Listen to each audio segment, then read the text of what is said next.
everybody. Welcome to My EdTech Live on this two-show Saturday edition.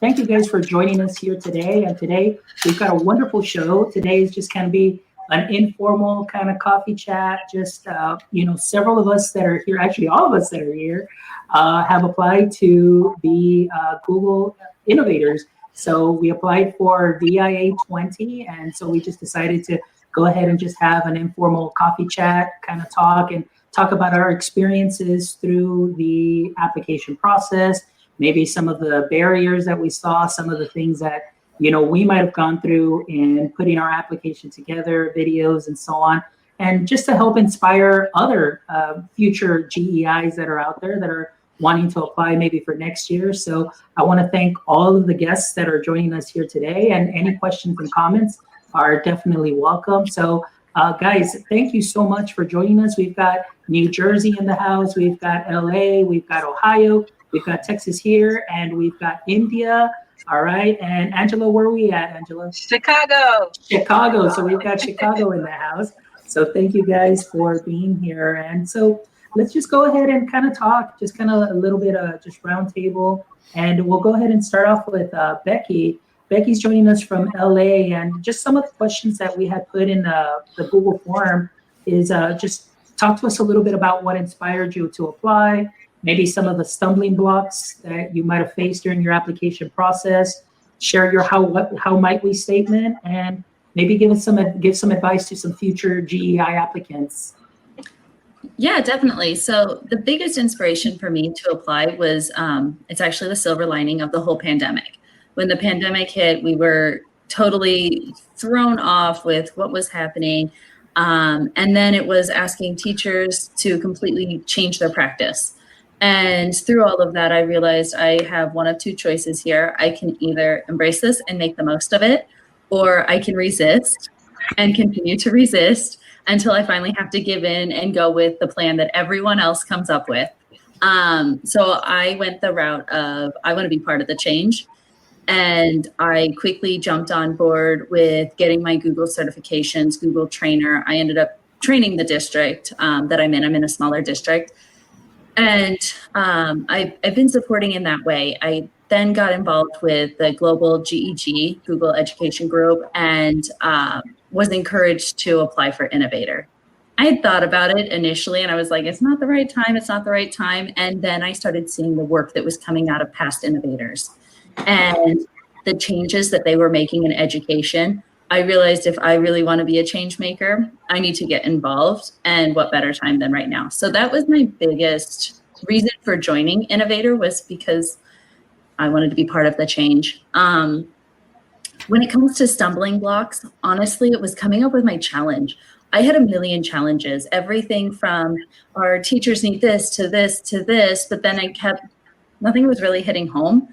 And a lot of these things I was like, well, here's a solution. Like, I couldn't get my mind to stop thinking solution based, because I don't ever take a challenge to my boss without a solution. So why would I apply for something without? And it took me sitting down with my boyfriend at like 2 a.m. and having a conversation where I was going on and on and on about what was bothering me in education today. And he finally goes, isn't that your challenge? And I was like, well, it's our kids need to know technology. We have to prepare them. We have to get them ready for the 21st century. But at the same time, like, we're putting so much in front of them that they're isolating themselves. They're not getting to interact with other students. And he listened. He's not in the education field, so he did the, and it took this, it was a late night of me just talking. And he probably was dozing off for most of it when I finally realized that's my challenge. That's what I'm passionate about. I have no solution to this. So I came up with, and I should have pulled it up in front of me. And I'm so sorry I didn't, because I should have my how might we statement memorized. Oh, yeah. I'm okay. sorry. I have it here if you need it. Is that a requirement? We've got to memorize it? No. Because that was another challenge, coming up with my how might we statement.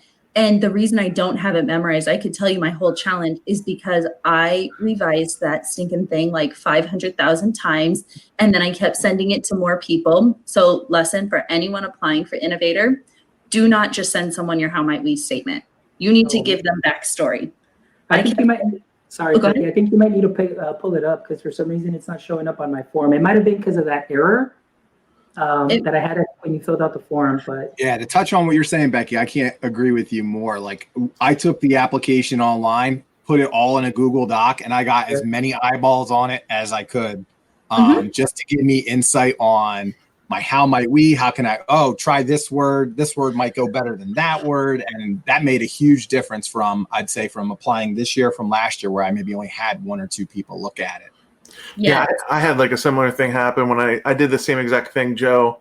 I took it, put it into a Google Doc, and then I DM like every single innovator that I could think of, and just gave them rights to do comments and everything. And it was interesting, like what they commented on the side, and those darn 20 words to get to. That was another part of it, is like, I'm at 22 words, but which word are you going to take out of how many words it can count. So it was definitely challenging, but I think that's one of the cool things, and why we all want to get in the Innovator program, is the people that are in it, as you said before, Becky, they're phenomenal projects, but I think even better, like share and learners. And I asked, I think 8 people, whatever the number was, and it was like 8 for 8. They were like, yeah, sure, just share me your doc and no problem. Like, I'll leave comments, and that's fantastic. That's the way that the world and things should be. And I think all the innovators, like they have that inside them to help other people, and you don't know the solution to your problem, so have everybody else help you figure it out.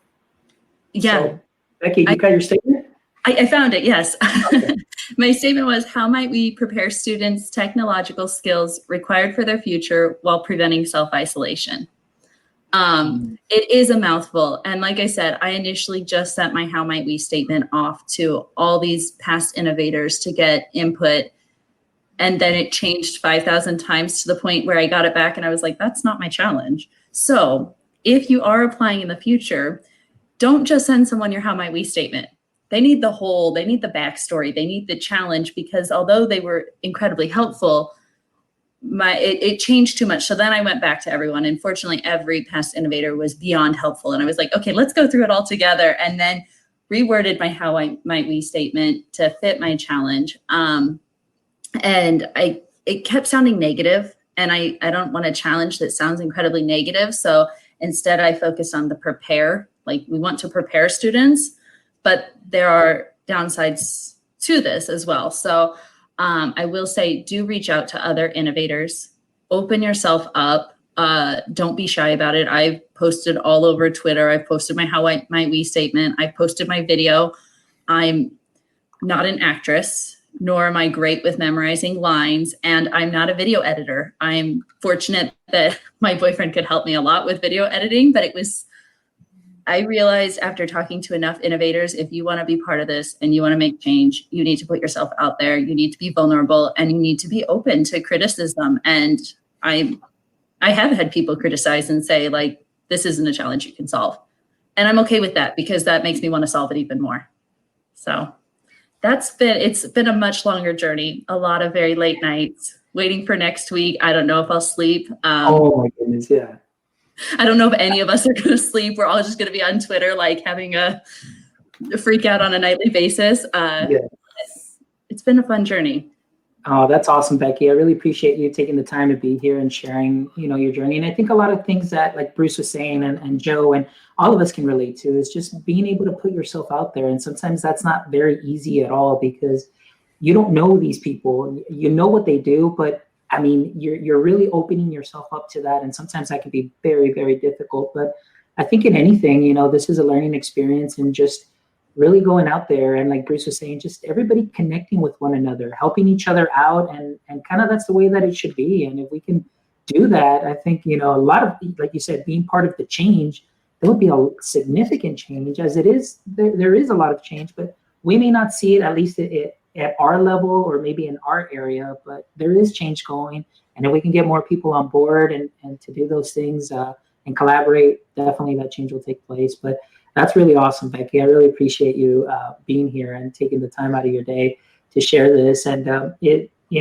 was great advice too, as well. That you're sharing with future GEIs, any of you that are out there that are planning, that you missed this year, maybe planning for next year. I mean, Becky just gave you a nice formula that, helped her out. And all of us that are here today are going to share with you what we did so we can fill out our application and put it in there. And I think that you're going to see, everybody that's listening and watching, that we all kind of went through similar process. And this is just something that for you to know that when you do apply for next year, something that you'll be ready for, get that mentality, that mindset, and you just go out there and you go for it. So that's really great. Anybody else want to add anything, guys? The only thing to add, which I said before, is like, get over the hump of, DM and go find other people. And I was like 8 for 8. Like every single person is going to help you if they are a Google Innovator, so definitely don't be afraid to ask other people to help you. And if you don't understand things, it's perfectly fine, to ask them. And, that's how everything is set up now. So if you did this application and you didn't talk to anyone and you just did it and handed it in, you still might get in, but I think you increase your chances the more people you connect with. I also think it's important, like you mentioned, like put yourself out there. And one of the things that's really hard is like, you don't know if you're going to get into the academy. So I've been very open in saying like, this is my 3rd time applying. So this is not my first time applying. And every single time I apply, like when this time comes around, like my whole Twitter feed is just taken over by Google Innovator Academy stuff. And everybody sees it, like past students, colleagues. I teach PD, ed tech PD in a school district that's pre-K to 12 with 10 buildings. So like all of these people look to me to kind of know everything, which nobody knows everything. But I almost feel like on top of putting myself out there to learn from others and share and grow with others, I feel like I'm also setting a good example for the people I work with, the kids I teach, and everybody else. Like you're not always going to get what you're going for, but like failing forward is such an important life lesson. And that's another reason to put yourself out there. Awesome. No, I completely agree. And going to, okay, just by show of hands, so, how many of you, is this your first time applying? How many of you here today? All right. Wow. We've got, 5. All right, Joe, how many times have you applied? This will be my 2nd time. So the way I kind of fell into applying last time, my first time, I had done Google Trainer probably about 4 years ago now, when I had first gotten into an instructional role. Just so that everybody knows, I actually come from a tech background. So I've been doing tech support for the past 10 years. I worked at Apple doing the Genius Bar thing for a number of years, and then I transitioned into education as just a help desk technician.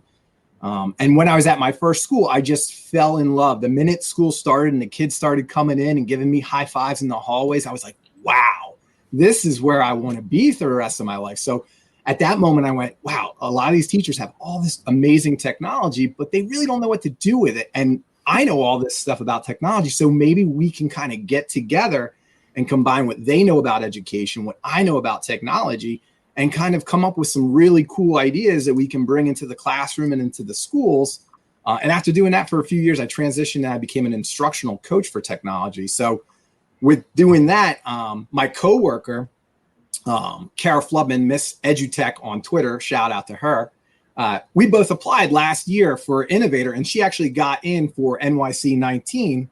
I think Alicia applied for that as well. So that kind of being on that kind of edge of your seat, waiting, and then watching my coworker get in and go through the whole process kind of really lit that fire underneath me even more. Like, oh my God, everything I heard when she got back was Innovator this, Innovator that. And this was amazing. And that was amazing. And you're not going to believe the people that I met and the impact they had on me. I'm like, I gotta get in. So since then, I've just been kind of, again, same as everyone. How might we this? How might we that? And just going back and forth over the year, like looking at all these challenges in education, when originally the challenge that I saw, I kind of looked completely over. It was a lot of people wanted a technician that was doing the things that I was doing originally, and they didn't have it. I went, that's it right there. And so it kind of just clicked. So here we are. Awesome. Well, that's great. So yeah, and so Alicia, you said this is what, your second time, third time, you said? Ah, okay. Yeah, for myself, this will be my second time. So tell us a little bit about that, Alicia. How's that been? So my first time applying was DC in 2017. So it was a different program. It wasn't How Might We, it was you kind of pitched a project. So it was very different. And I solved my whole problem before I even submitted my application. Like I said, it was very different. I spent a ton of time on it. I did ask for help from innovators, but it was a smaller pool at the time. I obviously did not get in, but I knew before I applied, I was like, I'm definitely getting in. And then I didn't, and that was shocking. And then this, for NYC, it's kind of when I connected with a bunch of people, including Carlos. Like we had our own little side chat, and we created the NYC 19 While We Wait chat. And like I know Joe was a big part of it, and we had a lot of fun in it. And like it was a group of, I think, 5 of us that were kind of running that whole thing, and only 1 out of 5 got in. At first we were like, wow, we're all doing this. Like, this is great. What if we all get in together? We can be a group. And like, we had these big plans, and obviously that didn't work out. And I spent a ton of time on my application for that. This time around, I had about 30 different full-on applications like filled out with different challenges because I had a bajillion problems. And then I was in a really weird position this time because the challenges I was going with, I was really strong between 2. And then they became kind of trendy because before we went COVID-19, my challenge was about, online PD, because I do a lot of that in my district, being 1 person in 10 buildings. So I was like, oh, this is going to be a trend. I don't want to do that. And then my other challenge was about just diverse authors and like hearing diverse speakers. And then I did not want to touch that as a trend for me because obviously I didn't I'm very committed to activism too. And I didn't want to like jump on a bandwagon for that. So I was talking to I see you put Lewis in here, and like I had to step away from it. So I came up with a bajillion other challenges, asked for a ton of extra help, and then at 11 p.m. on the day it was due, I changed my challenge again. Wow. So like my 3rd video is like not the best. I just truly did it on like Google Slides and like recorded on Screencastify because I truly changed my challenge at 11 o'clock at night. I spent a lot of time on this time around, but I was in so many different directions. I know with this whole quarantine thing, we're just going crazy. And who knows what's going to happen this time? I had a really interesting journey this time. And I feel like I've learned more than ever during this application period because I did connect with so many people. Although, like I said, I did change it the last hour. So we'll see. It's been a journey. Oh, that's interesting. Yeah, just for myself, this is my 2nd time applying. And the first time, like I mentioned, in one of the Twitter chats comments, it's like I didn't know what I didn't know, and now I know what I don't know, and now I can go from there. But my first year, like honestly, I just kind of saw people like, okay, Innovator. I was like, okay, let me give it a shot. And to me, I thought it was very similar to like the trainer video and trainer certification. So I just kind of went in there, and again, not knowing that you're supposed to create a challenge that you're not supposed to find a solution to. Well, I ended up finding a solution to it. And so I didn't get in. But again, I didn't know that what it really took, because at that time I wasn't as connected educator as I am now. So when I posted that on Twitter, I posted the sorry you didn't get in. All of a sudden I got a DM from an innovator, former innovator, who's like, hey, I saw that you had applied, and, I'll be more than happy to help you out the next time when this happens, and then I got another DM, and there are people that, I follow on Twitter, but never really, had a conversation with. But I just enjoyed the fact that people from the innovator community just kind of see these things and say, hey, you know what, they understand what a challenge can be, because some of them, they didn't get in on their first time. Some of them got in their 2nd, 3rd, 4th. I think Frederick said he applied 6 times or 7 times, so I mean, it's perseverance. You're failing forward, you're going and getting feedback. And so this year, like you said, being able to put yourself out there and contacting people, interviewing, like, what can I do different? Do you think this problem is correct? And so on. It's a lot of work that goes into it, but in the end, you're trying to kind of solve a problem but not have a solution for, which is, sometimes difficult for a lot of us that are, we always have to find a solution before we go talk to our boss. So we kind of have to work backwards and just come with an idea but no solution. So it's been a tough process, but I think the best thing if anything that I've learned is just being able to connect with like-minded educators such as yourselves that are here today, helping inspire not only myself, but I feel inspired just because of what you're sharing. And now that we're connected, it's kind of you build that bond that later on, whatever the outcome is, you can reach out to one another and say, hey, can you look over my form? And we learn from those past experiences, and then we kind of start bringing those things together. And I think that's something that's wonderful. So I'm just really excited about that. So, all right. So let's go ahead and who else? Anybody want to be the next one who wants to share their process? I know kind of Joe, you went a little bit in there on it already. Anything else you'd like to add as far as maybe just, some advice, to future GEIs as well? Very similar to like what you were saying, just you don't know what you didn't know. So the first time around, I took it very much like you did, the trainer application. All right, I'll put a video together. I'll answer some questions. No big deal. I got a good challenge. Just don't put an answer in for the challenge kind of thing.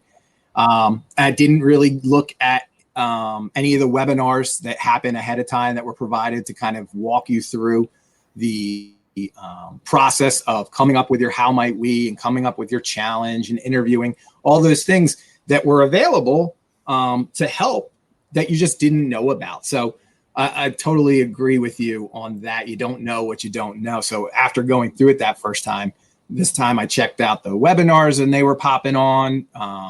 Been a part last year, the Google Innovator chat, met a lot of innovators that were popping in there at the time, wishing everybody good luck and things like that. And then making those connections from last year and then being able to carry them over into this application process and use those individuals as for feedback on my application and sharing and getting as many eyes on it. And then I think the interview process is something I didn't really take that interview this time around this year for to help me kind of focus my challenge and my how might we. That interview really helped me fine tune a lot of what I was looking for. The teacher, I forget what the question might have been, but it was something along the lines of, what are you looking for in your IT professional?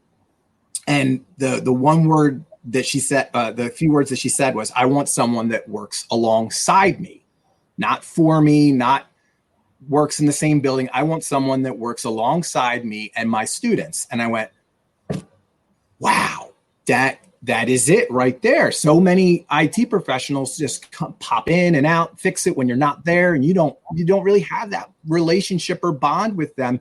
And it's a huge miss, I feel like, in the tech support community, that we could really make an impact on the relationships with teachers and students and how tech's being used. So that's how I kind of really honed in on my how might we, which is, I'll share that. How might we inspire and motivate IT professionals to play a bigger role in the use of technology and education? And so again, what you don't know. So for those that are applying the first time and you don't get in, take everything in that you learned from that first experience and throw it all into that next one. This way it comes out bigger and better than you did the first time. That's awesome, Joe. Thank you for that. And I just wanted to highlight again, Mary Manzano's here, and she put this right here, which I think was great. Thank you, Mary, for joining us here on our show. It says, really enlightening to hear all of your experiences during the journey to apply for Innovator. Just keep at it. Marrying yourself to a problem can make us vulnerable, but there are more. But the more open we are to understanding about the issue, the better able we will be to solve it. So that's something that's great. So thank you, Mary, for joining us. I really appreciate you being here. And thank you for all the inspiration that you bring to us too, as well. As a lot of us probably follow you on Twitter as well, and we follow all the innovators and just trying to learn from every single one of you. So thank you. And Joe, I mean, that's really awesome. Just the way that you described that process and going through those experiences, like you and I, like we kind of went through it like it was like a trainer video, but it really wasn't. And just really taking it to that next level now and knowing now what you need to do. So that's something that's great. How about Tina? Tina's joining us from India. Tina, you want to go ahead and share your journey here through the Innovator process? Well, I've been a Google certified trainer for like 5 years, but I was like really scared to be an innovator because I will be recording a video and I don't really want to show myself. I was like, it's kind of different when you're doing PD because you're not focusing on looking at yourself and you're not always staring at your own, self. And I'm super conscious, how am I looking and this and that. And also I feel like some of the stumbling blocks that I found was like, one, I feel like I'm not sure if the challenges that I am thinking of are not yet solved. Like there are so many great innovators out there and they have done amazing things already. And I was like, what else do we need to solve? And so like until the very last minute, I like a lot of you guys, I kept changing my challenges and my how might we, and I'm like, sometimes they are not even connecting. So I'm like, so when I'm giving my videos and then my how might we, some of my friends and other innovators were like saying, actually your video and your challenges and your how we are not yet connected to each other. So they're like all over the place. So I was like scrambling on, and also it's like, who would be my focus? Am I going to help the students?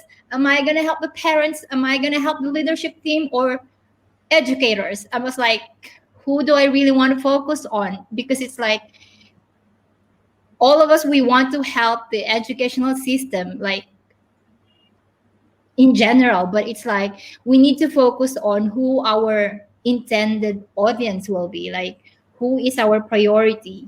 And I was like, okay, then I'm gonna focus on educator. But then I suddenly switched and I said, okay, I'm gonna focus on students, because I feel like we can assess their capacity, their skills, their concepts, the whatever knowledge they are learning. But then how are we assessing their character, especially now that we are doing remote learning? So that became my focus. I was like, how do we assess this character learning? Are they really supported in terms of that, and not just developing their skills and their concepts? So then I filtered it down to my how might we became, how might we encourage character learning during online classes. So I was like, okay, so I'm just going to focus on that.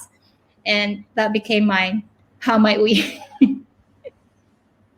Oh, well, that's awesome, Tina, for sharing all of that. And but what are some things too that you can maybe for future GEIs, that are out there, and from your learning experience? And I see you very active in the chat, and I must say thank you for really kind of putting yourself out there, and for everybody that's here in the chat, putting yourself out there, getting people to know you, and just really connecting and building that bond. But I must say I really enjoyed the video of you playing the ukulele. That was really cool. So I really enjoyed that. Thank you for sharing that. That's awesome. And when you said I taught myself watching YouTube, I was like, that's great. I mean, that's wonderful. There's nothing that anybody can't do by watching a YouTube video. Yeah, I feel like what I will suggest to others will be just don't be afraid to take the risk. It's like you will never succeed if you don't try. So it's like just do it. And then if you fail, do it again. If you fail, do it again and again and again. Yeah, so that's basically my 2 cents, I guess. Just keep on connecting and then keep on, trying, taking the risk, and we will get there, hopefully. Awesome. Well, that's wonderful. Like you said, one of the things at the end, trying and trying and trying. And, sometimes it could take more than once. And, sometimes it becomes, something difficult at times when we don't get or see the answer that we'd like to get. But it's a growing experience. Like you said, you just go back and you do it again for the following year and so on. So, thank you for sharing that. Angela, we'll go with you, Angela. How about yourself? How are you doing today? Go ahead and maybe tell us a little bit about your process and in applying. Okay, Alfonso, thanks for having me. First of all, this is awesome. I was so excited. You're very welcome. Thank you for being here. I really appreciate it because I follow you a lot too on Twitter and on LinkedIn, and I love the work that you do. So thank you for being here. Thank you. I must say, when we were talking about was this our first time applying for Innovator, this was my first time actually applying, pushing the button. Oh, okay. But I think Tell us I about actually, that. Yeah, yeah, tell I us think about that I, because that's interesting. Yeah. yes, yes. I think I'd actually applied in my head a couple of years before, each year, a couple of years. I'm serious. It's the weirdest thing. It's like, okay, so I became a Google certified trainer, right? And my background is I have a corporate background. I'm a corporate trainer, right? Worked for the corporation, decided to, when I had my son, to be at home with him. So he's in school. I'm getting involved in school. I have a computer science background. I said, you know what? Google for Education, I kind of found out about it and I started doing a lot of volunteer mommy stuff. And I'm like, I'm going to get my Google certification so I can help the school, right? Because they had just gotten into being a Google for Education school. So I said, I want to come in and be a trainer and I've got all this, tech background and this would be great. So I did that. And so when I got my training certification, that was one thing. And then I saw Innovator. And, as educators, we're going to go and we're going to try to get all we can. When we see there's another goal, we're like reaching for it. I'm like, Innovator, that's great. But I just had the imposter syndrome. I felt like because I wasn't a K through 12 teacher, that I didn't have the it factor, to apply for Innovator. So I struggled with that. But I had a really great problem because my deal with, and this goes into the purpose of my application. I'm a parent, right? My son is now going into 6th grade. He's 11 years old. And I've watched him through that process. I've watched the teachers decide to get the Chromebooks. Now we're 1-to-1. But when I started, his class didn't have Chromebooks. His grade didn't. And other grades did. I'm like, you know what? That's not really cool. I don't like that. I want my kid to have a Chromebook, So I started teaching him things at home. And I'm like, okay, now that we're 1-to-1, all my mommy friend parents are freaking out because they're like, I don't know what to do with these Chromebooks. I don't know how to help my kid with this technology. And also, I didn't mention that I teach at the community college here locally. So I teach a lot of working adults in the, job market, and they need the skills as well. So I'm thinking here, there's this great tool called Google for Education with these wonderful resources. There are these people outside of the K through 12 system, right? That could work together with the kids when they come home to be able to support the parents, be able to support the teachers and everyone in the school system. I think it's just a wonderful circle. So me being an outsider is what I call myself because I'm not, in the teaching education field in K through 12. I bring that to the table and I feel like I'm the bridge to that problem. So I'm like, this is a great innovator problem. I just don't know how to present it in a way that I felt like it would get the validity or verification, validation, whatever the word I'm looking for, to be qualified as a project. So I really had to grow into that. So fast forward 2 years later, I had the experience with working with the community and really getting a feel as, how libraries, how nonprofits, how homeschools, how whoever is dealing with the child at home, how they feel about Google for Education. And now I have that knowledge. And this year, with that knowledge and experience, I felt like I had enough to say, okay, this is a valid problem. And then even with that, I felt like I felt the imposter syndrome kind of set in, and I'm like, I don't really, am I googly enough? And I can be really googly. I'm googly, is it googly enough, and all of that. But when I got involved, the thing that made the difference, and this is really true, the thing that made the difference this year with me pushing the button was when I got into that, I was going to the GEGs and I'm like, oh, GEGs have come back to life. This is great. Started getting involved there. And then the Innovator chat. And I'm like, okay, every time I'd leave a chat or a webinar, I'd get really inspired. And I said, okay, I'm going to push through and I'm going to do this. And I sent my, on the Google Docs, I'd written up everything and I'm going to put it out here and see what people think, just kind of get a feeler before I push the button. And the support made the difference.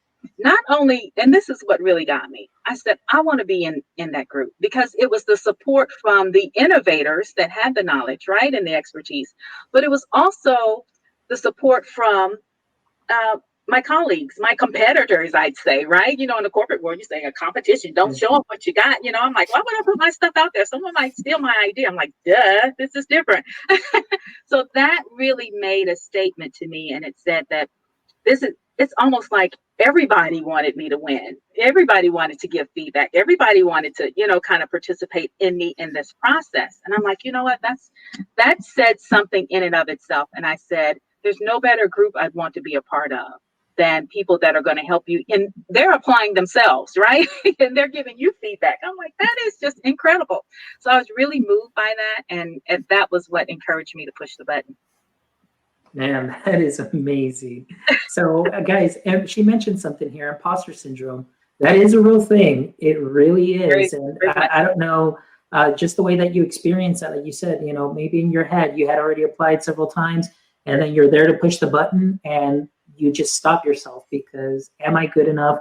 And that is a real thing. And I know that I first heard that term when I started joining the chats with Leslie Altman. So big shout out to Leslie when she was doing the innovator chats and learning about imposter syndrome. And then the more that innovators got involved in the chats, and then, being part of Global GG and learning that term, in my mind, I knew that it existed because they mentioned it, but it isn't until you really experience it that you know what it is. And that's something that maybe some of you guys hear also as well. Like you mentioned, it comes at you at that last minute before you hit submit, or going out there and just like, is it good enough? Is it good enough? Yes. So it's just something that definitely we have to overcome there. But Angela, thank you. That's awesome. A great story. I really appreciate you sharing that.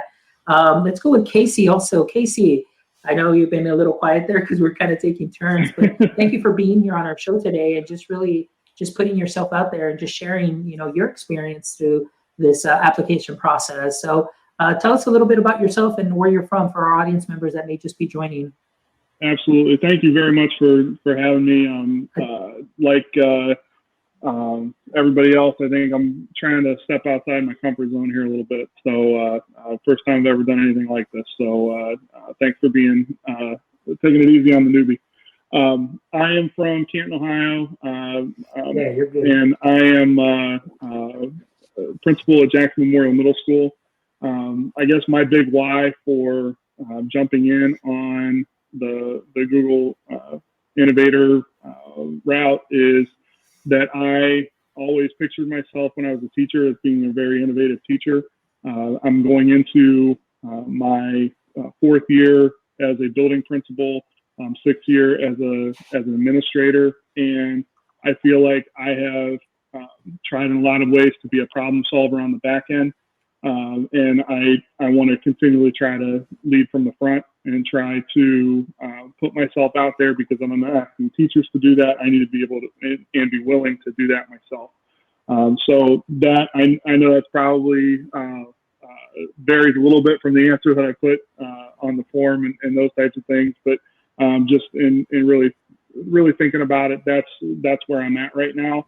In COVID-19 2020 world, I like everybody else, I think kind of feels at least partially in the back of our minds, a little helpless as to what we can do, and not unsure of where we're going to go. I mean, as an administrator right now, we're in the midst of trying to figure out what it looks like with kids back in our building. So to me, this was kind of a side project for me. This probably sounds bad coming out, but in terms of this is a way on one side of my brain that I can really focus in on how can I better myself as an educator, and in turn be able to set an example for the teachers that I work with every day.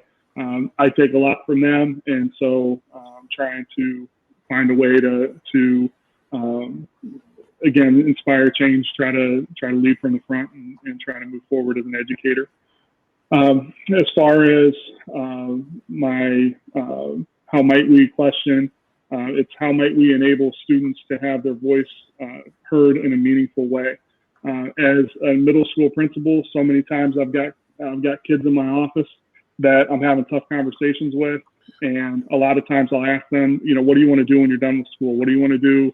What's your goal? And I think when I was a kid, it used to be that I want to be a pro athlete, or I want to, run a company, or I want to, do this or that. By and large, the biggest response that I get from kids is, I want to be an influencer. I want to be on YouTube. I want people to watch me. And so our kids, it's very important to them. They want to have a voice and they want to be heard. And I feel like so many times on the side, we kind of just slip in there that we want them to be responsible with how they're voicing their opinions, with how they're talking about what they want to do and what they want to be. And we give them all these tools. We hand them a cell phone that they can get on Instagram, Twitter, Snapchat, all these different things where they're trying to gather as many viewers and as many likes as they can and get as many followers as they can. But I feel like we need to really enable them to have their voice heard in a meaningful way, in a positive way, that's not going to come back to bite them, 10, 15 years down the road when they're applying for positions. So that's my question that I've got out there. In my principal, mind of, if I'm in evaluating a classroom or observing a classroom and I'm talking to a teacher about their PBL essential question, I'm picking that apart like crazy, but it's one of those things where I'm putting it out there. And then, I more than anything else in all of this have learned so much just in a very short period of time, just following all of you and listening to you, reading different things that you have online. And that's kind of where I'm at with it. So hope that's what you're looking for, Alfonso. But no, that is awesome, and really, like, all we're looking for is just us being us, just being real, because there's going to be other people that are out there that may be like, man, I should have done this. Maybe I'm not, like, you have the imposter syndrome and things of that sort. But if there are any future GEIs out there, people that are interested, get connected with your local GEG group, contact anybody at Global GEG. They'll be more than willing to help, and they can guide you and give you some advice because they're the ones that have already been there. You can contact us, we've got experience now, and if we can't figure it out, we'll definitely help lead you to somebody that can help you with that. And that's what it's all about, just connecting and just being real. Innovators are just real people that had some real problems that they were seeing, that they wanted to find a solution for. And so I just really appreciate everybody's openness here in sharing. And again, just putting yourself out there here in front of a national audience or a global audience too that may be watching. But definitely, I'm sure that there are many people that are going to be inspired by everything that you guys have shared with us here this morning. So thank you for that. And so I know we had a couple of people that weren't here that couldn't join us, but they might be hopping on and so on, but in a little bit. But I just kind of wanted to share just my story now. What happened with me is I work as an instructional technologist. And so the problem for me was very just from the heart. And it just really, connected myself back to when I was a little kid. And being an instructional technologist, I work with parents as well. So kind of like Angela was saying, maybe just kind of being a bridge. I kind of feel that way with being able to communicate with parents and then communicate that with teachers and then see what we can do so everybody can be connected. Growing up as a son of immigrant parents who didn't know any English, the memories that really just are in my head, the most that are always there, is when my teacher would assign a reading assignment and I had a reading log. And the reading log is, it would tell us, because I didn't learn English until I was in first grade. So when I kind of started practicing a little bit more, I would have to read for my parents. And at that time, it was all English books that I had to read. So I remember in my mind, and I still see that picture, and even just telling the story, just my parents sitting in two chairs right in front of me, just looking at me as I'm reading a book, and I'm looking at them, and I know that they don't know what I'm reading. They're just, smiling, nodding. I don't know what may be going through their head. Maybe just kind of like, I'm proud that he's going to have a future. I'm proud that, So I saw the obstacles that my parents had to overcome to find resources to help, show me what is right and what is wrong in the culture that we live in. And again, the way that somebody said it, it's like you and I had a conversation with Christina Holzweiss last week, and she kind of had a similar story.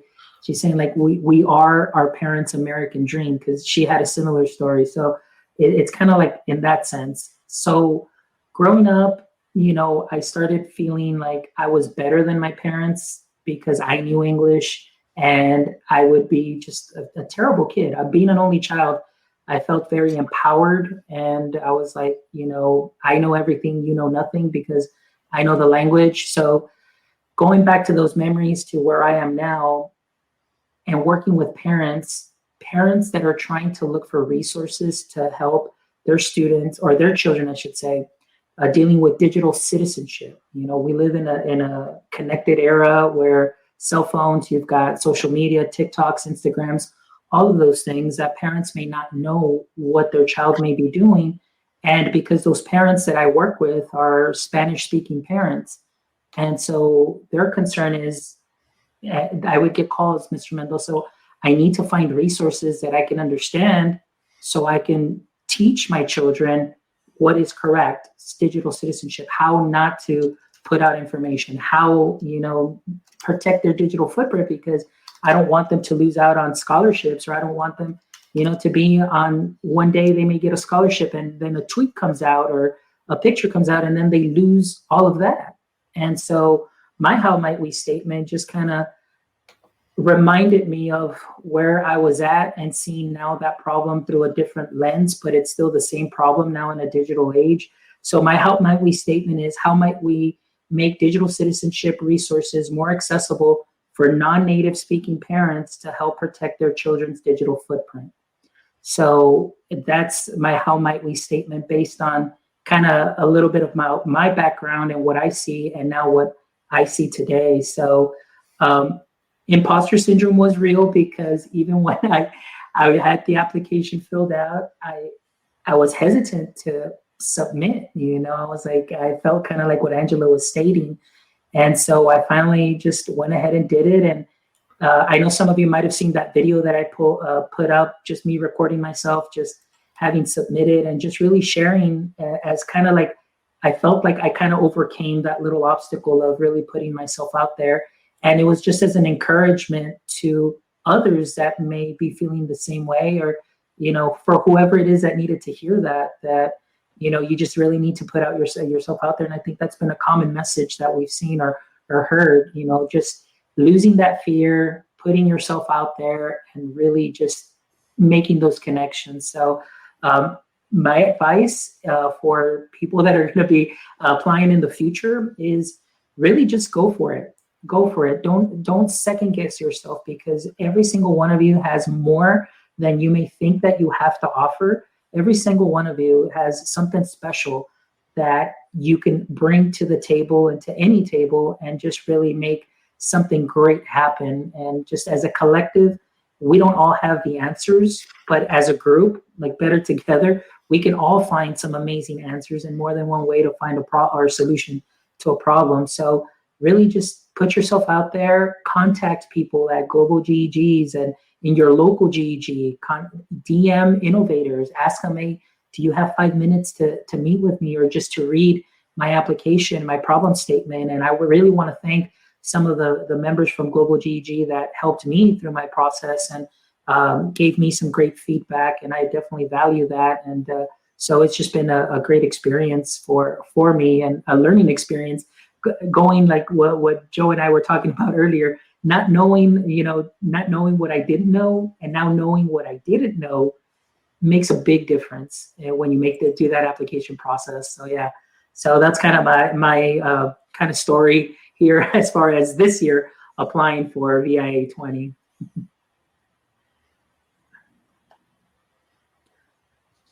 Bruce, did you get to share, Bruce? No, not yet.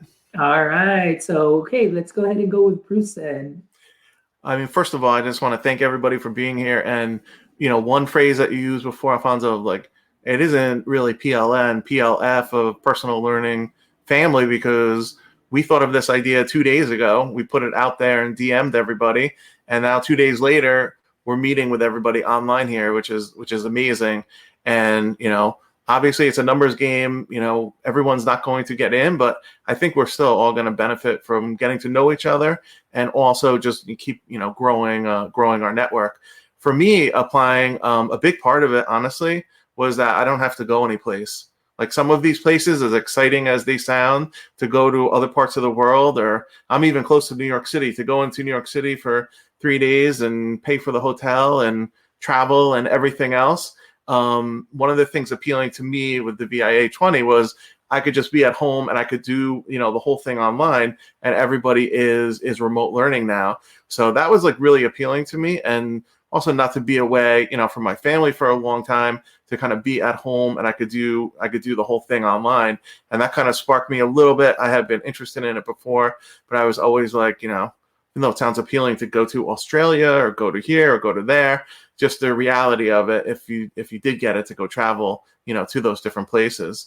The question that I had for mine was, how might we create a learning environment that makes every single student feel special, regardless if we're in the classroom or outside of the classroom? And I think all of us do. I do. Before my students come in my classroom, I'm outside my classroom, I'm smiling at them, I'm welcoming them into the classroom, and try to make them feel special every single day, that someone cares about them. And one of the things that I've learned is you never know, what you're going to say to someone. It might not have an effect on them that day. It might be in a week, a month, and even terrific stories. It might be in a couple of years that they come back and say, thank you for listening to me or talking to me about this. And it might have nothing to do, with the curriculum at all, just showing that you really care about them. So my question came from, I'm assuming that we're going to be on remote learning. Hopefully we get back in our classrooms, but who knows? But how can I take that type of, hello, how are you doing, make every single student feel special? And I don't know the answer to this one, but how do you do that remotely when we're on Zoom, when I'm doing my classes, they're asynchronous? Some students are showing up, some students aren't showing up for a variety of different reasons. And really, like, that personal connection, how do you create it if you're going to be doing remote learning? And beyond that, they're going to be working remotely eventually, like in their job. So how can they even create that in their life to, made to be feel special? When I came to do my video, I actually thought of like my first grade teacher, still the person that made me feel special, and eventually, go into teaching. And I would go by the town where I grew up, and I'd be going home from high school, and I still see that white car outside at like 5 or 6 o'clock at night. And this was a traditional like first grade teacher who, she just stayed there, corrected all the papers, made sure to everybody to feel special, because she put the, time in, and, left just not like a happy face, but wrote comments to every single student and really put the time in. And I think everybody knows a special type of teacher that students went back years after years after years to, visit with that teacher. And that's why a lot of times her car was there. She would have, adults there, high school students there who wanted to just, stop in to say hi to her. So that was the question that I came up with. I have no idea of the answer. I would rack my brains of, coming up with how, if we were all in a room together right now, I think it would be a better experience. This is terrific being online, but all of the nonverbal things that you might be doing that you don't get those clues, when you're online, doing this. And again, I just want to thank everybody for coming. I'm like, whether we get in or not, I'm totally psyched that within 2 days, we had all, 10 and 12 of us come together and have a great conversation. And we are lifelong learners. Whether we get in or not, the experience is going to be rich, and we can bring that back to our students in our schools. Awesome, Bruce. Thank you for joining us. Hey, Georgina. Georgina's joining us. Thank you so much for being here, my friend. I really appreciate it. How are you guys doing today? Doing great. Yeah. Doing great. Just sharing our stories, sharing our, what inspired us, sharing our how might we statements, sharing some of the barriers, something, the imposter syndrome, things that we found difficult, and how, we reached out to others for help. So now that you're here, I'm putting you on the spot now, Georgina. So hopefully you're doing great. And again, just tell us a little bit about yourself, and again, you got the Google form, just what inspired you, what, your how might we statement, and maybe some great advice that you can share with others through the process of the application process, and maybe some advice also for future applicants as well. Yeah, sure. So which one of those do you want me to start with? Oh, in any order, Georgina. This is it's very informal. We're just here, just chatting and just sharing our stories. Okay, cool. So I'm really excited. It's my first time applying for a Google Innovator. It's not the first time I heard about the program, though. I was about to apply last year for the London cohort, and then we actually moved countries. So I relocated from Egypt all the way to Jordan, and so that was right in the middle of like the application deadline for the country that I was going to be applying for. So I kind of ended up not being able to for obvious reasons. And so, yeah, was going to be applying for Mexico, I think was the cohort, and then COVID hit. So we didn't obviously get to there. So VIA is on the table, and I'm really excited about that. My application is all about a leadership focus. And so my idea is that all the decisions related to education technology integration kind of sit at the big tables. And I would like to try to help leaders with that. And so my how might we statement is how might we equip senior school leaders so they can empower their communities with the 21st century teaching and learning skills in authentic and meaningful ways. And so looking at the community in a larger scale and how can we help leaders with that. So obviously I spent a lot of time interviewing different principals from around the world. And so it's obviously got a lot of different challenges inside that how might we statement and a lot of different takes onto the different sub barriers, if you would, that go under that. So it's quite a big one to tackle, but I'm looking forward to it. As far as the application process goes, I really enjoyed it. I've been working on it for 3 months. And so I guess the barriers that I ran into was really time, because as Director of Learning Technology, my role is to support the entire school organization during the time of COVID. And so the time was really of the essence for my actual work. So it was difficult to get those interviews in. And so a lot of them happened on weekends. And then time zones were obviously an issue for me as well, because I'm in the Middle East. And if many of you know who I am, you already know I struggle with time zones to start with. So yeah, trying to get those done was also a bit of a challenge. I think too, like after every interview you have, like there's new ideas brought to the table, right? New challenges from new senior leaders. And so then it makes you think again about your how might we statement, and am I focused enough on the right part of the big barrier? And so you have to take a look at all your interviews and ask and see what are the main things that pop out, and how might you tackle focal points. What are the main things that you can try and tackle in your how might we statement? So right up until the last day, after like more than a dozen interviews, I was still tweaking the how might we statement. So yeah. Awesome. So now for people that are inspiring, or future GEs, maybe for next year, that are going to want to apply in the application process, maybe something held them back, things of that sort. What would be some of the advice that you would give them that would help them through, like based on your experience? So what would you, give them some key points, things to do, Yeah, that's a really good question. So for those of you who are applying that may not feel like, oh, do I have all the right skills, and do I have like the camera happiness to be able to create these awesome videos, and oh, I don't have these awesome Google bubbles that Georgina has behind her in her backdrop. And so my advice is it's not about that. It's not about the flash, and it's not about how awesome your video turns out. It's about how much do you own your problem. And so you need to find a problem that really drives you crazy in education, something that you're able to look every day and be like, oh, that totally needs fixing, or man, this would really help teachers or students. So as long as you feel like you own that problem, like you know it inside out, back to front, and you can then write your application based on your passion to solve that problem, then you're in good hands. I guess some tips that other innovators had given me along the way were like, stay away from the word solution altogether. Don't try to offer any solutions. And that can be tricky when you're making your video because you want to say like, oh, so let's try and do this. But actually, you have to just talk about the actual challenge itself. So yeah, my tip would be don't be intimidated by all the other videos that you've seen out there or the awesome Google Innovator website that's on Facebook and whatnot. Just find something that you're really passionate about and like give it your all. If you really want to, try to solve that problem, then that will be your driving force, basically. I have one of like the simplest tips that when I started doing it, if I were doing the application again, I kept like copying and pasting the text into another tab to do the word count. I went to word count and it counted like the whole document. And it doesn't matter how many words or characters that I use.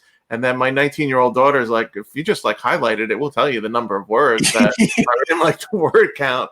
So I was getting an accurate word count, but I keep opening up another tab. So I don't know if I had to do the application again, start with that word count in Google Docs. And again, it's a tool that I don't need to use because normally I'm not writing in 20 words at a time.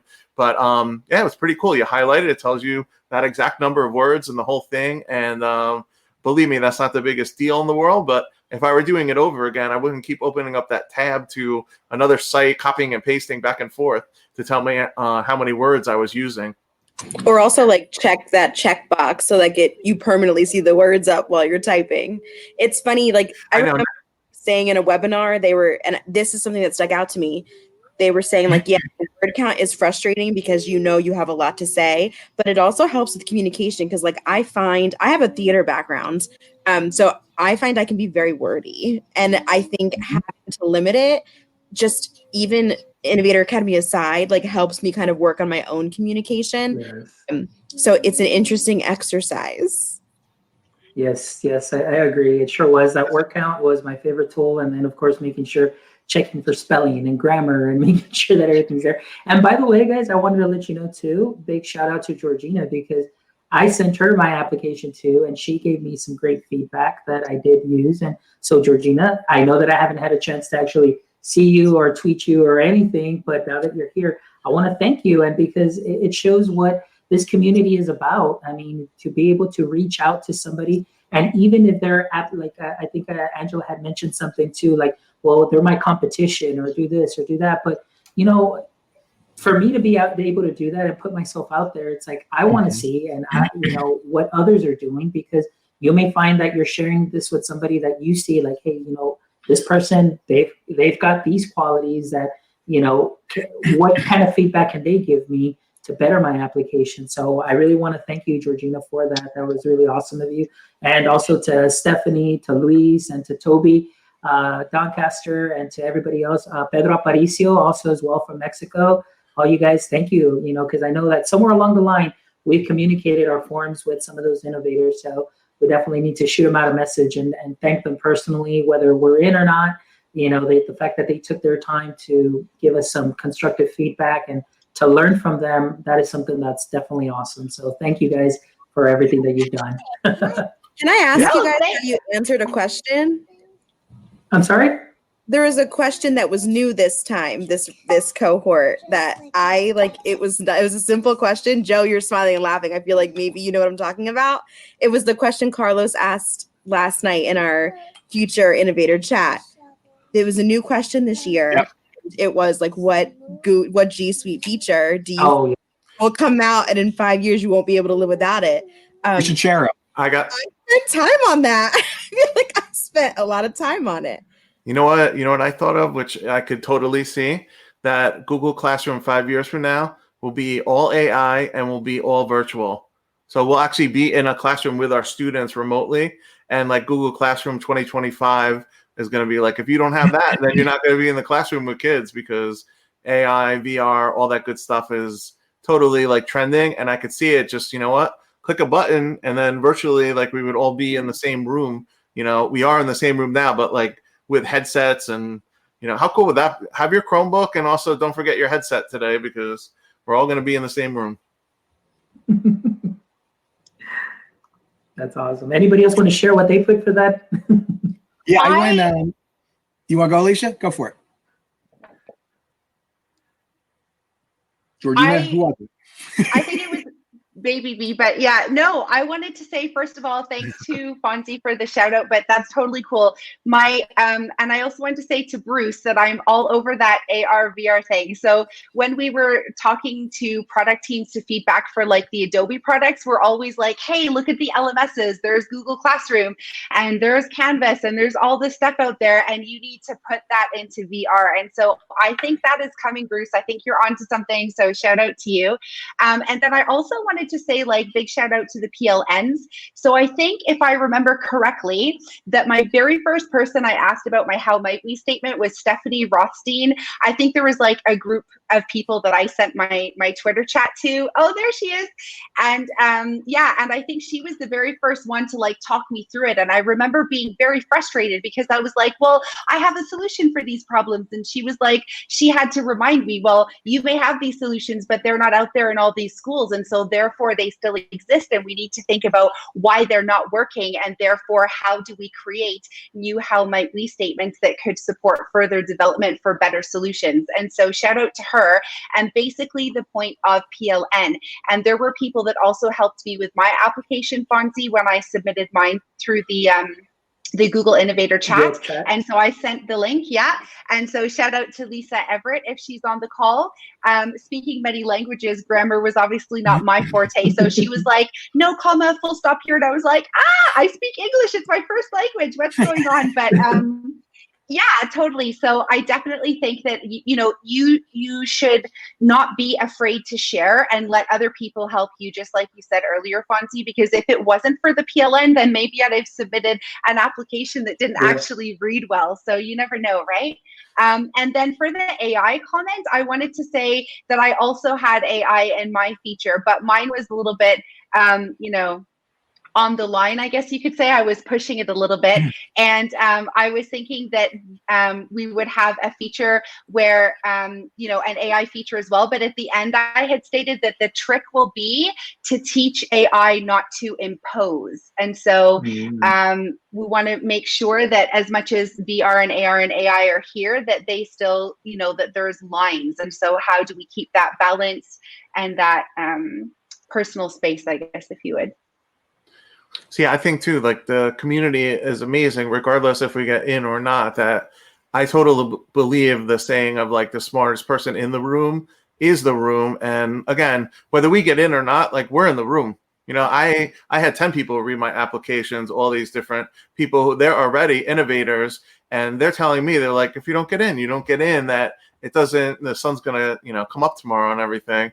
So we know it's a numbers game. It's difficult to get in. It reminds me of like interviewing for a job that you could be the best applicant. And if you're not exactly what they're looking for, you don't know what they're looking for. So you go in, you do your best. And I agree with everybody that, you know what, I think almost all teachers, they want to share things. They want to learn from one another. And now in times of COVID and remote learning, that's just multiplied by 100. That, you know, everybody's online, everybody's home, everybody's helping each other. And there are so many different communities where they're doing it. And it kind of spilled over into this community too, that, you know, maybe in the past, I wouldn't have contacted 8 different innovators. Maybe I just would have had one if I knew somebody.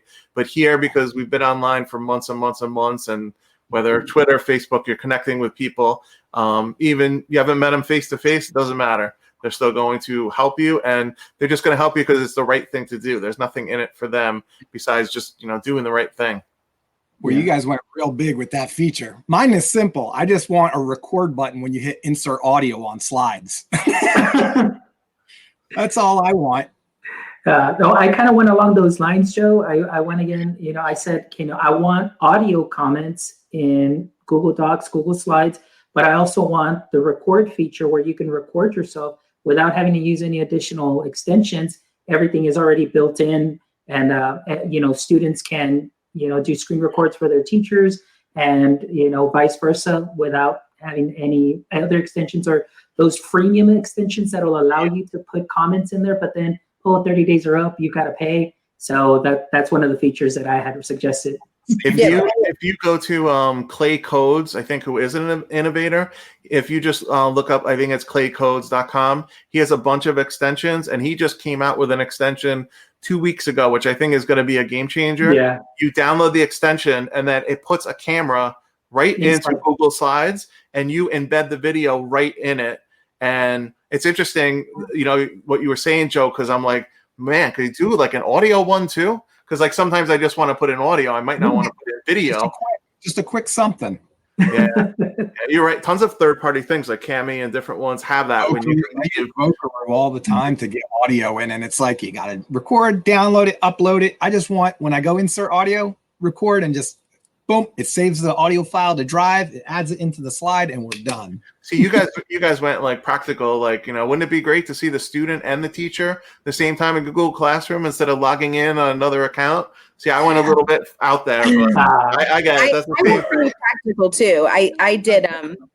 I think they're working towards this, but like I know with like the priority option in Google Drive and stuff, my thing was I wanted to see, and there's plenty of extensions and third-party apps and stuff, but a workflow component to Google Drive. Like right now I'm doing a lot of things that I've mentioned myself, like on Sheets and Docs and stuff. And like I have my own little like workflow system, but I would love to see like an actual program built in. I feel like it would make my life a lot easier. I'm sick of having meetings. I feel like all I do is have 14 meetings about 14 other meetings I have to have. So it would be a great not just for education, but anybody who's like working on a project collaboratively.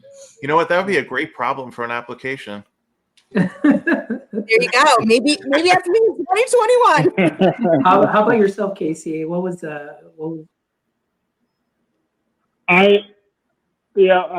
took a shot in the dark. I just said that they were going to, that I felt like in the next 5 years we'll continue to integrate different translation services, just because we have so many folks from around the world that are working together now, that's going to continually be a need that continues to be improved. But definitely like what everybody else came up with.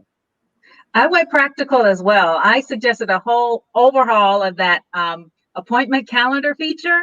And I think it's so outdated, and I'm like, we could do so much better because you're using, again, third-party apps to do appointments and things to coordinate with your Google Calendar. If we have appointments, we live by appointments and schedules, right? Yeah. That thing is, oh my God, get it out of here. I have a Gmail address to join. It'd be perfect for parent conferences. Yeah. How about you, Tina? Would you like to share?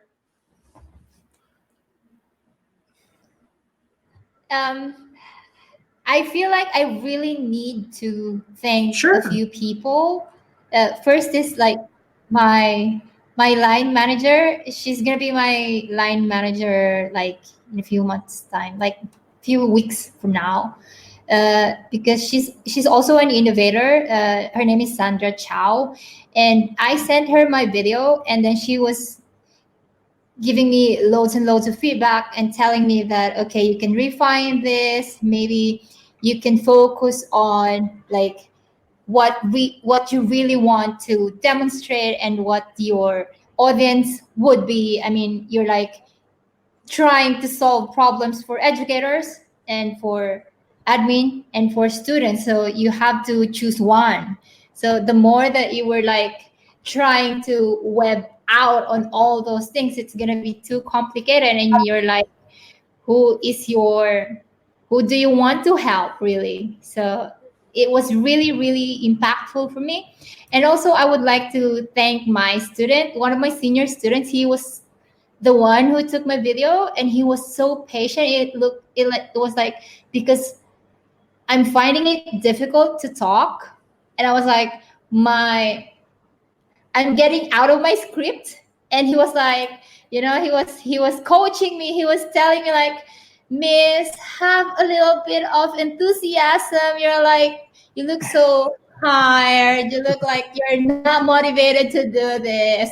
Have some energy, Miss, energy. And he was like doing all these things to pump me. And I was like, oh, thank you so much. I was like, it was so, I felt like, if he was my child will be running away, and she will be like, I don't want to do this with you anymore, Mom. But because he was not, he was like so patient with me. He was like, okay, Miss, let's do it again. Okay, Miss, another take. And I was like, yeah, that was so amazing. And then the one that I interviewed was his mom. So it's like a family that was like helping me. So it was really good, and I felt like I'm so blessed to be with these people who are, just willing to help me whenever. And yeah, so I'm so grateful for my student Marco and his mom Maribel, and of course my line manager Sandra Chow. So thank you so much, and of course my PLN. You guys are amazing. Thank you for all your feedback and encouragement. Thank you. Awesome, Tina. Thank you so much. I love your enthusiasm and everybody's enthusiasm here. I mean, we all went through some things, and you know what one thing that you were mentioning there is just the fact that you had that experience where they were helping you with those videos. I mean, you're building a bond, you're connecting with people. They're buying into what you're passionate about. They're seeing that, and that can make a big difference in somebody. I mean, you're touching them in a way that maybe say, hey, you know what? Look at what Miss Tina's doing. She's trying to go out there and she's putting herself out there. And that could be seen as an example for that one student and saying, hey, you know what? If my teacher is going out there and doing this, that means that I can go ahead and do this, and I can, aspire to do great things. And so I think that that's wonderful that somewhere along the line, for many of us that got some help, and even with the feedback and all the PLNs and everything, that keeps inspiring me to just continue to be better each and every day and strive just to give back to the educator community and those that have helped me. Now I get to help others through the skill set or the knowledge that is passed down to us. So I think that that's something that's wonderful and it's really inspiring. So thank you for sharing that, Tina. That's really cool. And we're really like modeling for our kids what we want them to do of collaboration. There's not one person on here who said, I did my application by myself. I didn't show it to anyone else. I sent it in. I hope I get in. Everybody understands that's a new way to do things, that you can't do everything by yourself. You can't know everything. And I think we nailed it to model it for our students. And again, whether we get in or not, it's just an accomplishment to get that application. And I did my video so many times, that video done and finally handed in. So, and going back to that, like you're saying, I had my wifey, my beautiful wife, she was here helping me, also because I typed out the script, and just because I tried to not, look like I was reading too much, which I know I wasn't very successful at, but I mean, bless her soul, we're there, she's just standing in here for hours, just bringing up everything very slowly and everything. And so, like you said, she was invested in it. She said, no, I'm going to stay here until you finish. She sat here in my office with me for about 6 hours, just kind of getting everything together, the script. I would read it to her, she would read it back and change this, maybe do that, and so on. And but it's great that, if you got to share that with somebody, I mean, they get to see that passion, and you just build each other up. And I think that's something that's great. So that kind of reminded me of what Marco, was doing. You build that bond too and everything. All right, guys. Oh yeah, go ahead, Bruce. I have teenage daughters at home. I really didn't get that support myself. They were like, "Are you done recording it? Because we want to go. We want to be loud. You're too quiet." No, that's great that your family did it, and everybody's family supports them in different ways. But I didn't get that in my house. But it's okay. No, that's what I'm saying. If he was my child, he's not gonna do it for me. My own daughter will not do it for me. She will be like, no, I'm not gonna, I don't have the patience to do this with you, mother. But because he was like, one of my students, and he was like, I felt like he was just so patient with me. I felt like my daughter will not have that hours and hours of doing it with me. Yeah. And that's although I love her, she loves me so much, for sure. And Alicia brought up a good point that I wanted to ask, for many of you that had to record your videos, like Bruce was giving the example with his daughters and everything, how did you find time or that quiet time so you can be able to record those of you that may have kids and things of that sort? Did you have to say, honey, here's the credit card, go out for 3-4 hours or something? Or I don't know, how did you manage to do the video? And I know I saw Alicia put that she had to do everything after the kiddos' bedtimes. Did anybody else have to be very creative with finding time to do their videos? Yeah, with ours, we had just gotten back from a long trip driving, and so everybody went into the house, went to bed. It was late at night. And so I'm going to say it was probably like 1 o'clock in the morning, and I'm down in the basement with my cell phone, hitting the timer on the record, and then getting into a pose, because on my video I had myself playing ping pong and throwing darts and all that kind of stuff. So I was like balancing my cell phone on a table, hitting record, and then getting into my pose. So that was how I did mine, as quietly as I could. That's awesome. That How about is you? super. Oh, I'm sorry, Angela, did you have to find any creative ways? I was just going to say my biggest challenge was the narration, and I did a million times because my kid would be screaming in the background on Fortnite or something. I'm like, okay, let me do it again. So that was my biggest challenge. So I had to have the hubby take the kid and just give me a few minutes to get this narration down. Oh my goodness. How about you, Joe? Very similar to Casey. I kind of did the beginning of my video was a little bit of a scene. So I kind of had my phone propped up on something, and then I would do my take, and then I'd do it again. And then I was like, well, if I got to move this phone to do the next one, let me just do a bunch of these. So I was doing them, and fortunately, because of the circumstances, our school was empty. So I was able to go in and nobody was there. Do what I had to. The custodial staff kind of popped in and was like, "You okay?" And I was like, "Oh, don't worry about it. I'm good." But I would do those takes over and over. Then I'd move the camera to another spot, do my takes, so that I had enough to kind of chop it together afterwards. But I think the video, for me, I love just doing the videos. That was my favorite part last year. But I think we had mentioned it earlier. It's not the only part, and it's certainly not the biggest part. It's how you kind of translate on that application. And that was one of my learning takeaways from doing it last time. Nice. So Alicia, everything had to happen after bedtime. I mean, everything always happens after bedtime. Like every time I take a Google test or something, it's always like night till 3 a.m. So like, I mean, truly, they could put me on any time zone. They're working in different groups because I'm not a sleeper, thanks to these kids. I'm gonna get them back when they get older. How about you, Georgina? Any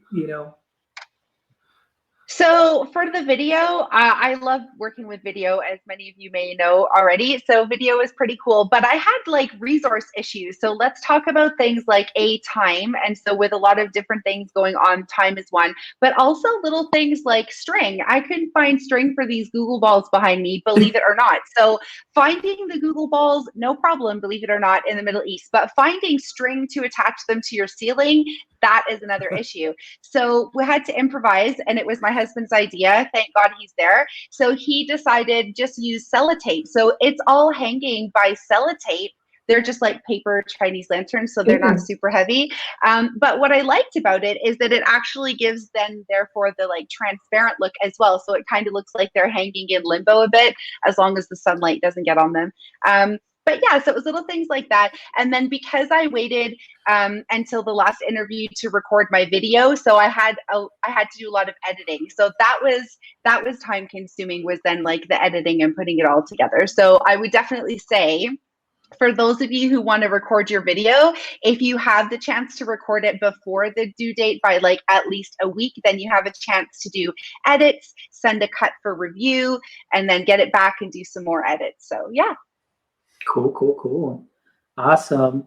Well, guys, I know we're already approaching like the hour-and-a-half mark, and I knew that we would have a great time and a great chat. And I really want to thank you for joining us and signing up and just sharing your stories. And I feel wonderful that you guys are here, because also, I've made some new friends, people that maybe I've seen on Twitter but never met in real life. But now I get to see your faces, and we got to collaborate and share our stories and inspire others.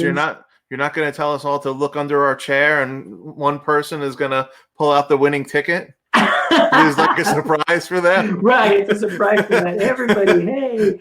No, but I just thank you so much, especially all the different places that you're from, on the East Coast. We've got Georgina from Jordan who's visiting us. We've got Tina from India. We've got Angela from Chicago, myself from Texas, Casey from Ohio. And then, of course, we've got Bruce, Alicia, and Joe. They're all from the East Coast as well. So thank you guys. And again, this is just something that we kind of put together, and this is the power of being able to be connected educators. And for us that are aspiring, Google innovators, that whether we get in or not, like Bruce said, we've made a bond. We're here for one another. And thank you to everybody that took part and in reviewing our applications and things of that sort, because that really helps us out a lot, because the community has been wonderful and it's been nothing but helpful, and it's just been amazing. So thank you everybody for being here.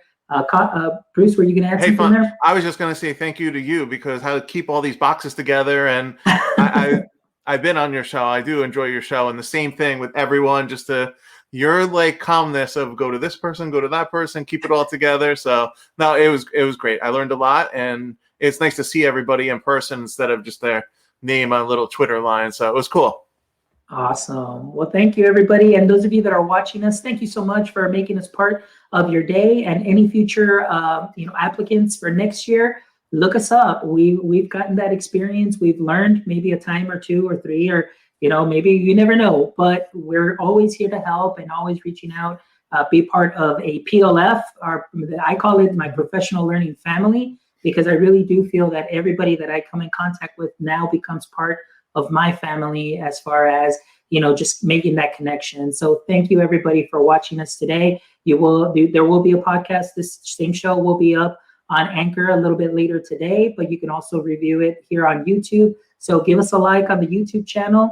And again, thank you guys for being here. I really appreciate everything that you guys do. And good luck, everybody. So when is the announcement? Anybody know when they start that? Is it Monday? 20th? It says the week of the 20th. So we can have all week. So all right, guys, we're going to be biting our nails. All right, guys, you all take care. Bye. Thank you.